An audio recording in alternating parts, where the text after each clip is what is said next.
انسان یہ تصور کرتا ہے کہ اس سے حساب نہیں لیا جائے گا، نہیں، حساب لیا جائے گا۔ اللہ جن جن سے چاہے گا ان سب سے حساب لے گا، اور کس شان سے لے گا؟ فَمَن يَعْمَلْ مِثْقَالَ ذَرَّةٍ خَيْرًا يَرَهُ وَمَن يَعْمَلْ مِثْقَالَ ذَرَّةٍ شَرًّا يَرَهُ۔ ایک ذرے کے برابر نیکی کی ہوگی اللہ وہ بھی دکھائے گا، ایک ذرے کے برابر بدی کی ہوگی ذرہ، قرآن ذرہ فرما رہا ہے، ذرہ۔ اندازہ تو کریں، ہم ایک کھجور ہاتھ میں لیتے ہیں، وہ کتنے کروڑوں ذرات سے بنی ہوتی ہے۔ ہم اللہ اکبر ایک چھوٹی سی گٹلی ہاتھ میں لیتے ہیں، وہ کتنے کروڑوں ذرات سے بنی ہوتی ہے۔ قرآن کہہ رہا ہے ذرے کے برابر نیکی کی ہوگی اللہ تمہیں وہ بھی دکھائے گا۔ تم نے کیا کیا تھا دکھائے گا۔ تھوڑا یہاں دکھانے پر تصور کریں، تھوڑا سا غور فرمائیں۔ اللہ اکبر، اللہ پاک ارشاد فرما رہا ہے یرا، اللہ تمہیں دکھائے گا۔ تھوڑی دیر کے لیے ذرا غور کریں، اگر اتنے بڑے مجمع میں کسی بندے کو کھڑا کیا جائے، عبداللہ کھڑے ہو اور حضور سیدی خالد میاں کے سامنے اور اتنے بڑے مجمع کے سامنے، یہ اللہ والوں کے علماء مشائخ کے سامنے کہا جائے عبداللہ کھڑے ہو، تو نے کل رات چوری کی تھی، تو وہ اس کی کیفیت کیا ہوگی؟ وہ کوشش کرے گا جھٹلانے کی، وہ کوشش کرے گا کچھ کہنے کی، وہ کوشش کرے گا باتیں بنانے کی۔ مگر اللہ کے بندو سوچو، اگر چوری کرتے ہوئے اس کی ویڈیو بنا لی جائے اور ویڈیو بنانے کے بعد اس کو کچھ نہ کہا جائے اور اسکرین کے پردے پر چوری کرتا ہوا منظر دکھایا جائے کہ کس طریقے سے عبداللہ چوری کر رہا تھا، سوچو اس کی شرمندگی کا حال کیا ہوگا۔ کیا وہ انکار کر سکے گا؟ اللہ اکبر، کیا وہ باتیں بنا سکے گا؟ کیا وہ گفتگو کر سکے گا؟ اور پھر سوچو اس کی ذلت کا عالم کیا ہوگا۔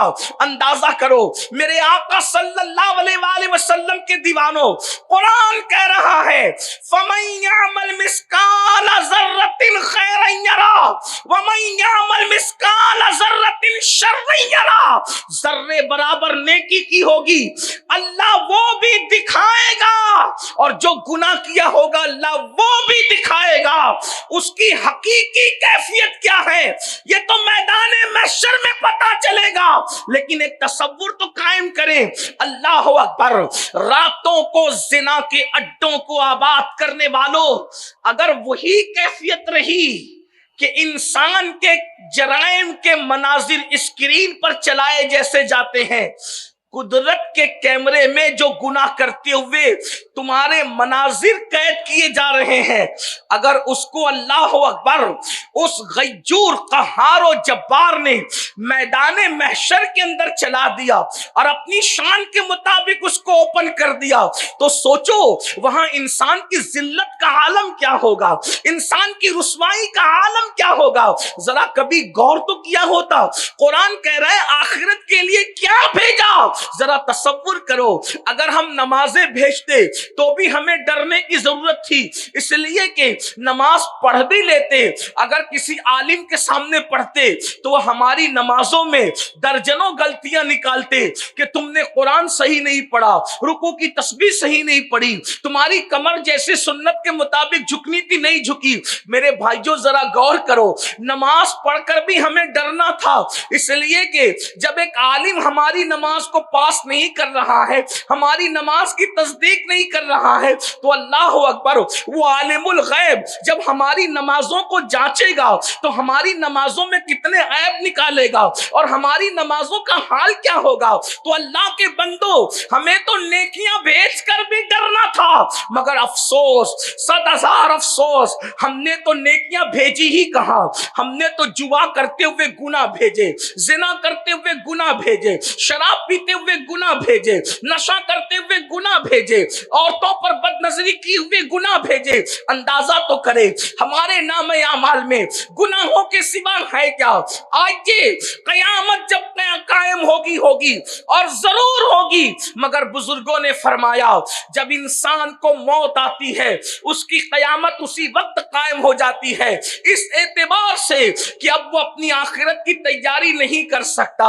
आइए, इसलिए कि 10 बजे महफिल मुकम्मल खत्म होना है इंशाअल्लाह, तो मैं अपनी गुफ्तगू को वक्त पर मुकम्मल करूंगा। एक आपके सामने मैं हदीस पढ़ना चाहता हूं। अपने जवानों की तवज्जो, गफलत में जिंदगी गुजारने वालों, कब्रों को भूलने वालों, मैदान महशर को भूलने वालों, अल्लाह के रसूल गैबदा नबी मुस्तफा करीम रऊफुर रहीम सल्लल्लाहु अलैहि वसल्लम इरशाद फरमाते हैं, जब इंसान मरने लगता है, जब इंसान को मौत आती है, जब इंसान दुनिया से जाने लगता है, तो उस वक्त उसके पास 5 फरिश्ते आते हैं और 5 फरिश्ते मुख्तलिफ अंदाज में उससे गुफ्तगू करते हैं, मुख्तलिफ मराहिल पर उससे मुखातब होते हैं, उससे बात करते हैं। आइए, वो 5 फरिश्तों की सदा क्या है मैं आपके सामने हदीस पाक की रोशनी में पेश करता हूं, जरा तवज्जो करना। याद रखो मेरे भाई, दुनिया में कौन रहा जो हम रहेंगे। ये दुनिया सराय फानी है, जगह जी लगाने की दुनिया नहीं है। ये इबरत की जाहे तमाशा नहीं है। जवानी के गुरूर और घमंड में खुदा के गजब को चैलेंज करने वालों, जवानी के नशे में खुदा के दीन को पीठ के पीछे डालने वालों, एक वक्त वो आएगा जब मौत की तलवार जो इंसान के सर पे लटक रही है, इंसान की रूह और जिस्म में वो जुदाई पैदा करने के लिए आएगी। उस वक्त रोना होगा, उस वक्त पछताना होगा। मौत से कोई नहीं बच सकता। मेरा अल्लाह फरमाता है, ऐनमा तकूनु युद्रिकुमुल मौत वलौ कुंतुम फी बुरूजिम मुशय्यदा। अगर मजबूत किलों में जाकर के छुप जाओगे तो वहां भी तुम्हें मौत आकर के रहेगी। अल्लाह अकबर। मौत ने आना है, हमने आखिरत को भुला दिया, आखिरत को फरामोश किया, इसीलिए गुनाह पर जरी हो गए। झूठ बोलते हैं, झूठ को गुनाह भी नहीं समझते। जराइम करते हैं, जराइम को गुनाह भी नहीं समझते। आइए, अल्लाह के रसूल सल्लल्लाहु अलैहि वसल्लम का फरमान सुनिए और सोचिए हमें किस घाटी से गुजरना है, किस मंजिल से गुजरना है जिसे मौत कहते हैं। मौत वो कैसी घाटी है, वो कैसी घाटी है, उसका हाल क्या है। आइए, पहले तो मैं आपके सामने ये अर्ज करूं कि मौत आती कैसे है, मौत कैसे आती है। लोग समझते हैं इंसान बिस्तर पे पड़ा बड़ा ही सुकून से मर रहा है। मेरे भाइयों, अल्लाह अकबर, इतने सुकून से इंसान नहीं जाता जितने सुकून से वो बिस्तर पे पड़ा रहता है। ये अल्लाह की हिकमत है। हाथों से, पैरों से, जबान से मेरा अल्लाह ताकत छीन लेता है। अगर अल्लाह लोगों की ताकत हाथ पैर की न छीने तो जब जानवर ज़बा होता है तो वो किस तरह तड़पता है, उससे ज्यादा इंसान तड़पे। हदीस पाक का मफहूम है, अगर इंसान की ताकत न छीनी जाए मरते वक्त तो इंसान जंगलों में पागलों की तरह फिरता रहे, दौड़ता फिरे। इंसान की कैफियत ये हो।